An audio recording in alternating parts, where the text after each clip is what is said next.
c'est pour ça que c'est d'autant plus difficile de leur annoncer ce genre de nouvelles, parce que derrière, justement, tu disais de leur dire quelque chose, enfin de leur donner des raisons de se battre, et tu as tout à fait raison. Mais du coup, c'est dur quand même de prévoir le futur et de se dire, mais quand est-ce que ça va se finir et quand est-ce qu'on va pouvoir se battre à nouveau, en fait. C'est ça qui est un peu dur à gérer. Bah, Personne ne le sait, alors pardon, vas-y, ouais. ouais, alors prévoir le futur, évidemment, c'est impossible. Et pourtant, il faut trouver des raisons de se battre parce qu'évidemment, c'est comme ça qu'on peut essayer de garder de l'énergie, de l'optimisme, de l'envie d'y aller. Et donc pour ça, il faut trouver des combats qui sont pas liés à la reprise. Il faut trouver des combats qui sont liés à la situation actuelle sur, ok, donc là on fait de la formation, est-ce qu'il y a autre chose qu'on a envie de faire? Quel objectif on veut se donner?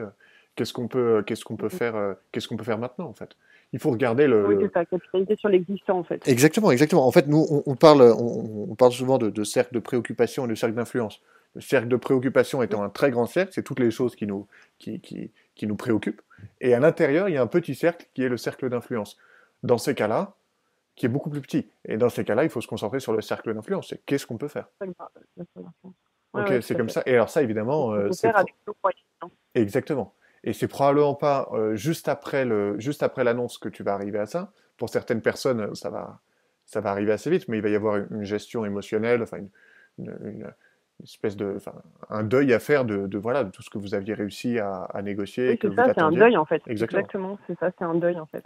Et une fois qu'il sera fait, il faudra Oui, donner des nouvelles raisons de se battre, plein de petites. Mais c'est des choses à faire maintenant. En revanche. Ça peut pas dépendre du futur, parce que évidemment, Camille dit qu'il y a il y a des hypothèses qui disent que ça va reprendre très bien en fin d'année. Oui, peut-être pas en même temps. Et dans ce cas-là, si on s'est basé là-dessus, ça risque d'être difficile. oui, bien sûr. C'est pour ça qu'il vaut mieux, comme tu disais, annoncer une nouvelle pire, enfin la pire des nouvelles au début, et après peut-être que ça ira mieux et plus vite que ce qu'on pensait. Voilà, voilà, exactement.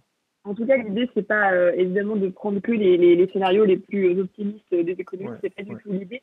C'est plutôt de se dire, si jamais ça reprenait un jour, être prêt.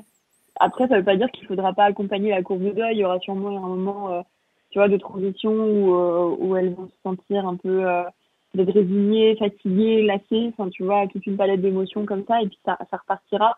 La question, c'est comment tu les fais remonter pour que le jour où ça repart, ben, vous soyez là, vous soyez au rendez-vous, encore conquérante.